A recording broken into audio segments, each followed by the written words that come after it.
Welcome to prime 9 ముందుగా breaking news చూద్దాం 2023లో జరిగిన సంఘటన ఇప్పుడు ఆలస్యంగా వెలుగులోకి వచ్చింది.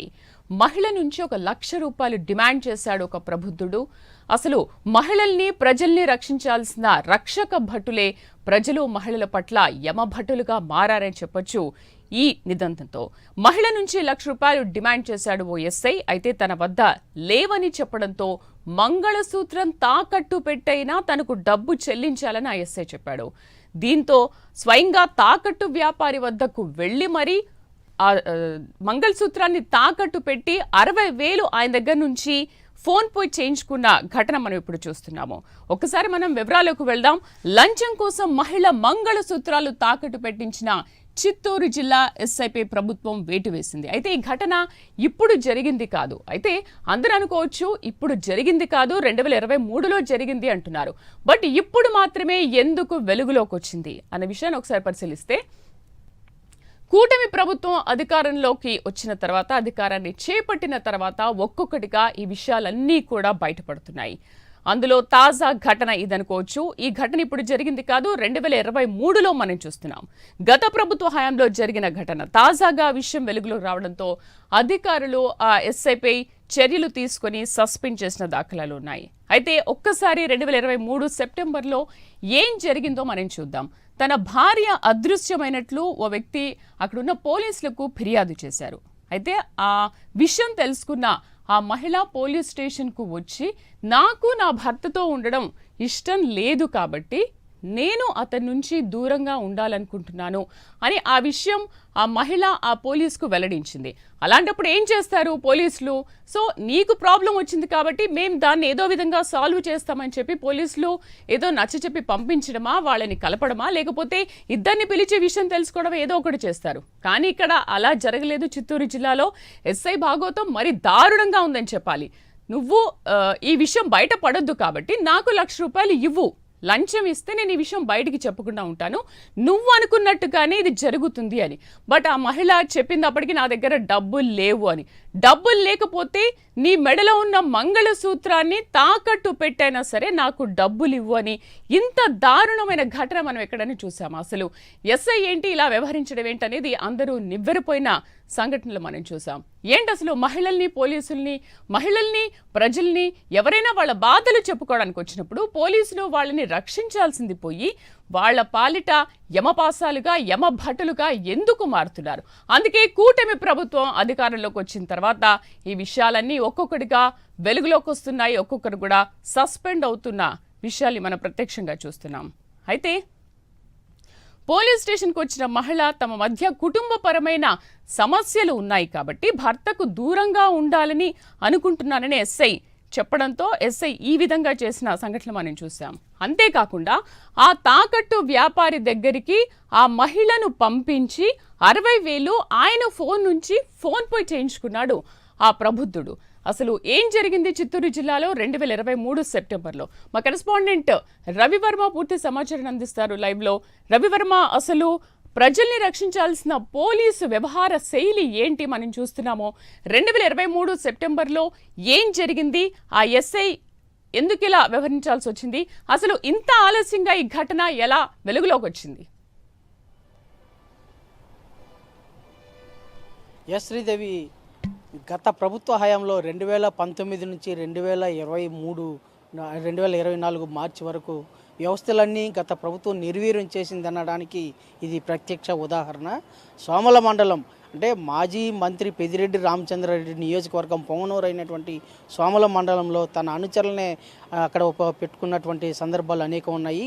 ఇటీవల కాలంలో ఆరోపణలు కూడా వచ్చాయి అన్నమాట. అయితే దాంట్లో భాగంగా అలాంటి ఆరోపణలు పరిగణలోకి తీసుకుంటే సోమల మండలంలోని పోలీస్ స్టేషన్లో ఎస్ఐగా 2019 అక్టోబర్లో ఎస్ఐగా బాధ్యతలు చేపట్టినటువంటి నరసింహులు అప్పటి నుంచి బాధ్యతలు చేపట్టినప్పటి నుంచి ఒక అధికార పార్టీకి తొత్తుగా వ్యవహరిస్తున్నారన్నమాట. తొత్తుగా వ్యవహరిస్తున్నారనే ఆరోపణలు సర్వత్రా వినిపిస్తూ ఉన్నా కూడా అవేమీ పట్టించుకోకుండా తన డ్యూటీని తాను నిర్వహిస్తూ వస్తున్నాడు. అయితే ఇదిలా ఉండగా గ్రామీణ ప్రాంతంలోనే ఉన్నటువంటి నిరుపేదలు, అంటే కుటుంబపరమైన కలహాలు వచ్చినా, గ్రామాల్లో ఏదన్నా అన్నదమ్ముల మధ్య గొడవలు వచ్చినా, ఎలాంటి విభేదాలు, గొడవలు, చిన్నపాటి తగాదాలు వచ్చినా కూడా పోలీసును ఆశ్రయించడం గ్రామాల్లో పరిపాటి. ఈ క్రమంలోనే శ్రీనివాసులు అనే ఒక వ్యక్తి తన సోమల గ్రామానికి సోమల మండలంలోని సోమల గ్రామంకు చెందినటువంటి శ్రీనివాసులు అనే వ్యక్తి తన కుటుంబ కలహాలు భార్యకు భర్తకు మధ్య కుటుంబ తగాదాల కారణంగా భార్య కొన్నాళ్ళు దూరంగా ఉండి భర్తతో కాపురం చేయలేననే భావనతో భార్య తల్లిదండ్రుల జీవనం సాగిస్తూ ఉంది.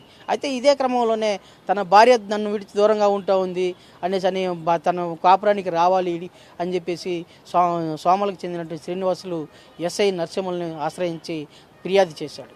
అయితే ఈ విషయం పోలీసుల ద్వారా ఫిర్యాదు సోమల శ్రీనివాసులు భార్యకి తెలిసింది. అయితే ఆ మరుసటి రోజే వచ్చి తాను తనకు తన భార్యకు విభేదాలు భర్త భార్యల మధ్య తనలో నెలకొన్నటువంటి విభేదాల కారణంగానే తాను భర్త నుంచి దూరంగా ఉంటున్నానే తప్ప ఇతర కారణాలు ఏవి కాదు అని చెప్పి స్పష్టంగా పేర్కొనింది ఎస్ఐతో. అయితే ఇదే ఆసరాగా తీసుకున్నటువంటి ఎస్ఐ నరసింహులు తన మీద అంటే కేసు లేకుండా ఉండాలంటే నీ భర్త పెట్టినటువంటి కేసు భార్య మీద ఎఫ్ఐఆర్ కట్టకుండా ఉండాలంటే తనకు ₹1,00,000 ఇవ్వాలని చెప్పేసి ఎస్ఐ డిమాండ్ చేశాడు. కాబట్టి ఆర్థికంగా ఉన్నటువంటి పూర్ ఫ్యామిలీ అనమాట, అంటే రోజువారీ జీవనం సాగిస్తున్నటువంటి అలాంటి కుటుంబం వాళ్ళది, కూలీలు జీవనం సాగిస్తున్న కుటుంబం. అలాంటి వాళ్ళ దగ్గర కూడా లంచాలకు అలవాటు పడినటువంటి ఎస్ఐ నరసింహులు ఆమెను పురమాయించాడు. అంటే ₹1,00,000 చెల్లిస్తే కానీ తాను కేసు కట్టను, లేదంటే కేసు కట్టి జైల్లో పెడతానని చెప్పేసి హుంకు జారీ చేశాడు. దాంతో ఒక్కసారిగా నివ్వెరిపోయి, అంటే విలేజ్లో పోలీస్ స్టేషన్కి పోతే పరువు పోతుందనే భావనతోనే ఆమె తన దగ్గర ఏమీ లేదు, తన పరిస్థితి తన ఆగమ్యగోచరంగా ఉంది, ఆర్థిక పరిస్థితి బాగాలేదు, తాము పేద కుటుంబం అని చెప్పి విన్నవించుకున్నా కూడా ఎస్ఐ అయితే నీకు మంగళసూత్రం ఉంది కదా దాన్ని తాకట్టు పెట్టి చెల్లించాలని చెప్పేసి ఆదేశించడం చాలా విడ్డూరంగా అందరిని ఆశ్చర్యపరుస్తూ ఉంది కూడా. అయితే లంచాలకి అలవాటు పడినటువంటి ఎస్ఐ ఏ స్థాయికి దిగజారుతాడు అన్న దానికి ఇది ప్రత్యక్ష తాత్కారణంగా నిలుస్తుంది. శ్రీదేవి రవి, అయితే ఇప్పుడు కేసు పెట్టిన విషయము ఆమె తెలుసుకుందా, లేకపోతే పోలీసుల ఎంక్వైరీలో ఏమైనా ఈ విషయాలు బయటపడ్డాయా? పోలీసులే వెళ్ళి ఆమెను తీసుకొచ్చారా? ఆమె స్టేషన్కి వచ్చి ఎప్పుడు మాట్లాడింది? ఎందుకంటే కేసు పెట్టిన నెక్స్ట్ డేనే తెలిసిందని చెప్తున్నారు కదా, ఎలా తెలిసింది ఇది? ఎస్ మీరు చెప్పింది కరెక్టే. అంటే భర్త కేసు పెట్టగానే పోలీసులు సమాచారం ఇచ్చారు, నీ మీద నీ భర్త వచ్చి కేసు పెట్టాడు, మీరు వెంటనే పోలీస్ స్టేషన్కి రావాలి అని సమాచారం ఇచ్చారు.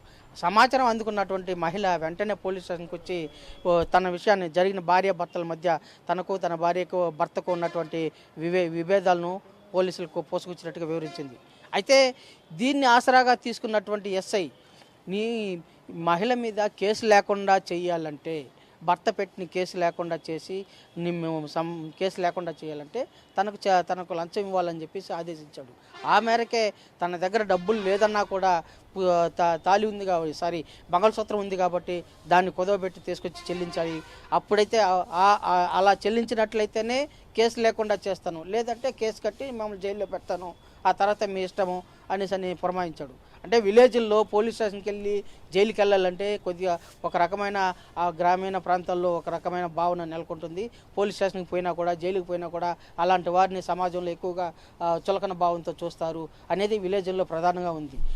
దానికి ఆలోచించినటువంటి ఆ మహిళ చివరకు మంగళసూత్రాన్ని కుదవపెట్టేందుకు ప్రయత్నం చేయగా అక్కడ ఉన్నటువంటి హెడ్ కానిస్టేబుల్ వెంకట్రామయ్య పేరు, అతని సహాయంతో వెళ్ళి అక్కడ సోమలలోని కుదవ వ్యాపారం దగ్గర కుదవ వ్యాపారస్తుని దగ్గర తన మంగళసూత్రాన్ని తాకట్టు పెట్టి 60,000 డబ్బులు తీసుకొని అతని ఫోన్ ద్వారా హెడ్ కానిస్టేబుల్ వెంకట్రామయ్య ఫోన్ ద్వారానే ఎస్ఐకి ఫోన్పే చేయించి చేశారనమాట. అయితే ఈ ఫోన్పే వెళ్ళిన తర్వాతనే అతను కేసు లేదు, ఓకే నువ్వు హ్యాపీగా ఉండొచ్చు, నీకు కేసు రాదు, మీ భర్త ఎన్నిసార్లు మిమ్మల్ని పురమాయించినా కూడా మేము చూసుకుంటాము అనే ఒక భరోసా కల్పించాడు ఎస్ఐ.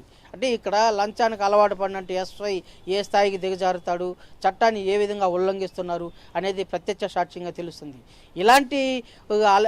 ఇలాంటి అక్రమాలు అవినీతికి పాల్పడినటువంటి ఎస్ఐ తదనంతరం జరిగిన పరిణామాల క్రమంలోనే ఒక కమ్మపల్లి గ్రామంలో విలేజర్స్ మధ్య గొడవ వచ్చింది. ఆ గొడవల క్రమంలోనే విలేజర్స్లో ఉన్నటువంటి యువరాజ్ అనే యువకుడి మీద, అంటే సాఫ్ట్వేర్ ఎంప్లాయ్ అతను, ఆ ఎంప్లాయ్ మీద కేసు కట్టి అతన్ని జైల్లో పెట్టాలని చెప్పేసి పురమాయిస్తారన్నమాట. పురమాయించిన నేపథ్యంలోనే యువరాజ్కి ప్రత్యర్థిగా ఉన్నట్టు వర్గం దగ్గర నుంచి 3 లక్షలు లంచం తీసుకున్నాడు. 3 లక్షలు లంచం తీసుకున్న తర్వాత ఇతను ఈ సాఫ్ట్వేర్ ఎంప్లాయీ అయినటువంటి యువరాజ్ మీద కేసు కట్టడంతో అతను విదేశాలు అమెరికాకి వెళ్లాల్సిన పరిస్థితి కూడా చేజార్చుకుంటాడు. అంటే పోలీస్ స్టేషన్లో కేసు ఉంటే వీసా చెల్లుబాటు కాదు, యాక్సెప్ట్ చేయరు, విదేశాలకు పోయేదానికి అవకాశం ఉండదు. కాబట్టి అతను విదేశాలకు పోలేని పరిస్థితుల్లో ఎలక్షన్స్లో ఎక్కడనే ఉండిపోవాల్సిన పరిస్థితి నెలకొంది. దాన్ని బేస్ చేసుకునేసి యువరాజు సాఫ్ట్వేర్ ఎంప్లాయీ డిఐజీకి కంప్లైంట్ చేశారు. రాయలసీమ డిఐజీకి తనకి అన్యాయం జరిగింది, తాను ఎంప్లాయీని సాఫ్ట్వేర్ కంపెనీ ఉద్యోగిగా ఉండి కూడా తన ప్రత్యర్థిలో ఇచ్చినటువంటి కంప్లైంట్తో అతను వాళ్ళ దగ్గర లంచం తీసుకొని అన్యాయం చేశాడు, నాకు ఎస్ఐ అన్యాయం చేశాడు, ఇలాంటి ఎస్ఐ మీద చర్యలు తీసుకోవాలని చెప్పేసి డిఐజీకి ఫిర్యాదు చేయడంతోనే ఈ వ్యవహారం అంతా బయటపడింది. డిఐజీ మీద చౌడేపల్లి ఎస్ఐ ద్వారా విచారణ జరిపించి మొత్తం వ్యవహారం అతను దాదాపు తన 5 ఏళ్ళు అంటే 2019 అక్టోబర్లో బాధ్యతలు చేపట్టినప్పటి నుంచి మొన్నటి వరకు 2025 జనవరి వరకు జరిగినటువంటి వ్యవహారాలన్నింటినీ పరిగణలోకి తీసుకుంటే దాదాపు 25-30 లక్షల దాకా అవినీతి అక్రమాలు పాల్పడినట్టుగా, లంచాలు తీసుకున్నట్టుగా విచారణలో తేలింది. ఇప్పుడు ప్రస్తుతం కర్నూలు జిల్లాలో డ్యూటీలో ఉండగా ఇతనికి సస్పెండ్ ఆర్డర్ ఇచ్చారు. డిఐజీ ఆఫీస్ నుంచి సస్పెండ్ ఆర్డర్ పోవడంతోనే ఉన్న పలంగా అతన్ని సస్పెండ్ చేశారు. ఇది ఇలాంటి అంటే ప్రజలకు రక్షణ కల్పించాల్సిన పోలీసులే ఇవాళ భక్షక భట్టులుగా తయారయ్యి సామాన్య ప్రజల చెంత వాళ్ళకి న్యాయం చేయకుండా వాళ్ళని చిత్రహింసలకు గురి చేస్తూ వాళ్ళ లంచాలకు పాల్పడి పోలీసు వ్యవస్థనికి మాయని మచ్చగా నిలిచినటువంటి నరసింహ లాంటి వారి మీద కఠినంగా చర్యలు తీసుకోవాలని చెప్పేసి సర్వత్రా విమర్శలు అయితే వస్తున్నాయి. శ్రీదేవి. ఎస్ రవి వర్మ, మీరు కొంతసేపు హోల్డ్లోనే ఉండండి. మీరు చెప్పినట్లుగా ఇంతకు ముందు సాఫ్ట్వేర్ అతని విషయంలో 7 లక్షలు డిమాండ్ చేసి లంచం తీసుకోవడం కానీ, ఇటు వెదురు కర్రల విషయంలో కూడా 3 లక్షలు డిమాండ్ చేసి అక్కడ లంచం తీసుకున్న నేపథ్యంలో అసలు మహిళ మెడలో నుంచి మంగళసూత్రం తీసుకెళ్లి తాకట్టు పెట్టి ఫోన్ పే చేయించుకుంటున్న సంఘటన అనేది నిజంగా ఆలస్యంగా వెలుగులోకి రావడం ఇది చాలా హైలైట్ అయిపోతుంది. ఎందుకు అంటే పోలీసులు, ఎస్ఐ కానీ ఇంకెవరైనా కానీ డిపార్ట్మెంట్లో అదర్ థింగ్స్ ఎవరైనా కానీ ఎందుకు ఇంత దారుణానికి ఒడిగడుతున్నారు అనుకోవచ్చు. అండ్ విషయం బయటికి రావడంతోనే ఆ ఎస్ఐ ఒక కానిస్టేబుల్ ద్వారా మళ్ళీ ఆమెకు వడ్డీతో సహా డబ్బులు తిరిగి ఇచ్చేసిన సంఘటన కూడా మనం చూసాం. ఏంటి ఇప్పుడు అధికారులు తిరిగి ఇచ్చేశారు అంటే అధికారులు ఏ విధమైన ఒత్తిడి తేవడం మూలాన, అంటే ఈ విషయం బయటపడిన తర్వాత ఏ విధంగా డబ్బులు వడ్డీతో సహా తిరిగి ఇచ్చేశారంటున్నారు.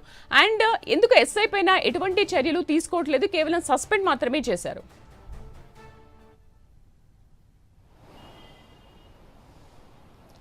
రవి. ఎస్ శ్రీదేవి, ఇవాళ ప్రధానంగా అంటే ఎస్ఐ శ్రీదేవి చెప్పండి.